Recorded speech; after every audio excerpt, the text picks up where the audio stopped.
हरे कृष्णा।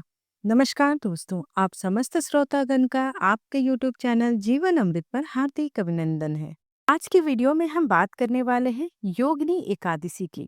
योगिनी एकादशी की शुभ तिथि क्या है, समय क्या है, व्रत कथा क्या है, महत्व क्या है, समस्त जानकारी आपको एक वीडियो में दी जाएगी। साथ ही जिस दिन योगिनी एकादशी पड़ेगी, आपको उस दिन कथा का भी श्रवण करने को मिलेगा।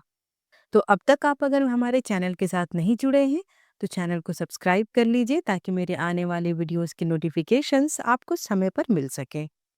हिंदू कैलेंडर के अनुसार आषाढ़ महीने में कृष्ण पक्ष की एकादशी तिथि भगवान विष्णु के पांचवें अवतार अर्थात भगवान वामन को समर्पित होती है और इसे योगिनी एकादशी के नाम से जाना जाता है। इस दिन भगवान विष्णु के भक्तों द्वारा किया जाने वाला यह व्रत या उपवास योगिनी एकादशी व्रत कहा जाता है। योगिनी एकादशी का व्रत कोई भी कर सकता है, चाहे वह युवा वर्ग का हो या वृद्ध हो। उन व्यक्तियों के लिए है जो किसी भी तरह की बीमारी या स्वास्थ्य समस्याओं से बचना चाहते हैं। यह व्रत उन लोगों के लिए विशेष रूप से महत्वपूर्ण है जो कुष्ठ रोग सहित किसी भी त्वचा संबंधी समस्या से पीड़ित है। यह व्रत कई अन्य एकादशी व्रतों की तरह काफी फलदायी होती है और पिछले पापों और बुरे कर्मों को पद्म पुराण में उल्लेख है कि जो कोई भी योगिनी एकादशी के अनुष्ठानों का पालन करता है उससे उत्तम स्वास्थ्य प्राप्त करने में सक्षम हो जाता है। साथ ही वह खुशहाल जीवन जीता है। यह व्रत वर्ष में एक बार आता है। इसका प्रभाव 80,000 ब्राह्मणों को भोजन कराने के समान होता है। योगिनी एकादशी का व्रत और पूजा बहुत ही सख्ती से पालन करना चाहिए, तो इसका जीवन पर गहरा प्रभाव भी पड़ता है। अन्य एकादशी व्रतों की तरह यह व्रत भी सूर्योदय से शुरू होकर अगले दिन सूर्योदय तक ही चलता है। व्रत रखने वाले व्यक्ति को गेहूं, जौ या चावल जैसे किसी भी प्रकार के अनाज का सेवन वर्जित होता है। योगिनी एकादशी के दिन सूर्योदय से पहले उठकर स्नान आदि करना, व्रत के दौरान पूरे दिन साफ सफाई रखनी चाहिए और भगवान विष्णु के मंत्रों का जाप करना चाहिए।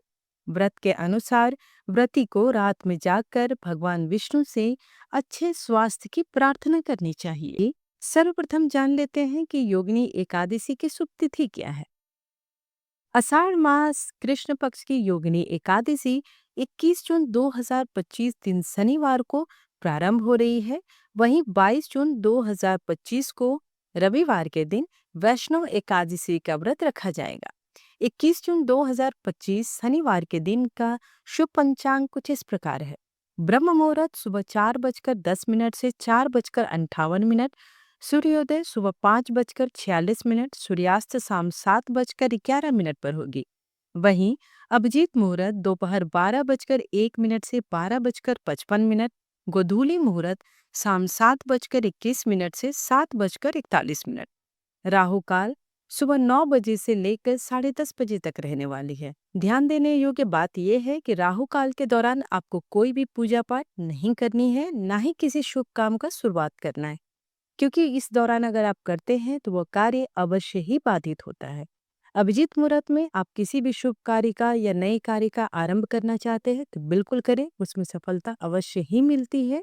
द्वादशी तिथि का प्रारंभ 22 जून रविवार को सुबह 4:28 से द्वादशी तिथि का समापन 22 जून रविवार मध्य रात्रि 1:21 तक होगी।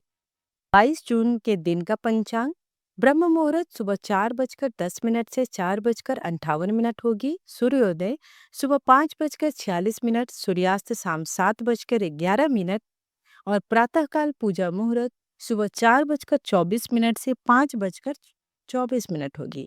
इस दिन गोधूली मुहूर्त शाम 7:21 से 7:41 और राहु काल का समय 4:30 बजे से 6 बजे तक रहेगी। गोधूली मुहूर्त भी बहुत अच्छी मुहूर्त होती है। अगर इस टाइम में आप चाहें तो गौशाला अगर जा सकते हैं तो गौशाला में जाकर दीप अवश्य जलाएं। माता लक्ष्मी की कृपा आप पर बनी रहेगी। 22 जून के दिन हरिवासर समाप्ति का समय सुबह 10:55 तक रहेगी। योगिनी एकादशी के दिन व्रत पारण करने का शुभ मुहूर्त 23 जून 2025 दिन सोमवार को सुबह 5:24 से 8:12 तक रहेगी।